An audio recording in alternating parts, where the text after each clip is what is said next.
Yesterday I posted a video explaining why I have a fake banana taped to my wall, and a lot of people saw it, and a lot of people loved it, and a lot of people really didn't. A lot of comments along the lines of, "This isn't art, you can't convince me this is art. God, I hate modern art, it's so stupid." And to all of you, I would like to say, hello, welcome to my new series called Modern Art for Haters, a show where I tell you about modern art and you don't have to like any of it. Why would I do this? Well, because art is subjective, and you're allowed to hate any art that you want. But in this house, we raise informed haters. I want you to be able to hate loud and proud, not find yourself in a situation where you have to admit to somebody that you're a hater because you don't know how to interact with art that you don't like. Also, because in a lot of modern and conceptual art, your reaction becomes part of the artwork. So to understand the art is also to be in control of what role you take within the artwork itself. So to level the playing field, we're going to start by evaluating a piece of art that I don't like. I would like to present to you Artist's Shit by Piero Manzoni. In 1961, Piero Manzoni came out to the art world and he said, "Hello, art world. I have 90 cans of my own feces that I would like to sell to you. They are 30 grams each and I am selling them for the price of 30 grams of gold. My question for you, art world, is do you think that my shit is worth the price of gold?" I understand the question that he is asking. I hate that he's asking it in this way. But let's go ahead and add a little context. This artwork came out 16 years after World War II. And in those 16 years, in Europe, a lot of time and attention and resource and creative energy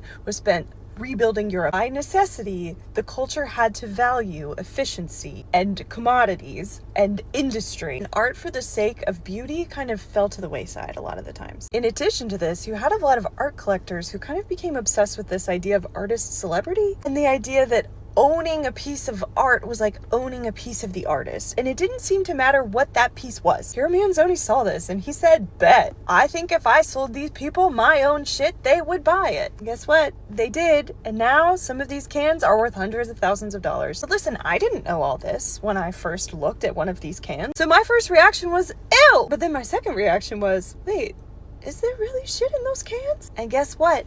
No one knows if there's shit in those cans. The cans are made of a material that you can't x-ray, and they're so valuable that nobody wants to open them. So far, there is no record of somebody having fully opened any of the cans to take a real look inside. So it's one thing to spend a fortune on someone's can of shit, but it's kind of a whole other thing to not be buying any shit at all. And the weird thing about this work is that if you hate it, you're in on the joke. If you like it enough to pay for it, you're now the butt of the joke, because it was made as a mockery of the art industry and the direction that it was going. It was a way of saying you've so lost the plot of what art is supposed to be that if I sell you shit and call it art, you'll buy it. So now I've learned all of this about this piece of art. Does it make me like it anymore? No! So now I can tell you that I appreciate that this is a critique on the commodification of art, but I can also confidently tell you that I will continue to hate that this is cans of shit that people are paying absurd amounts of money for. And guess what?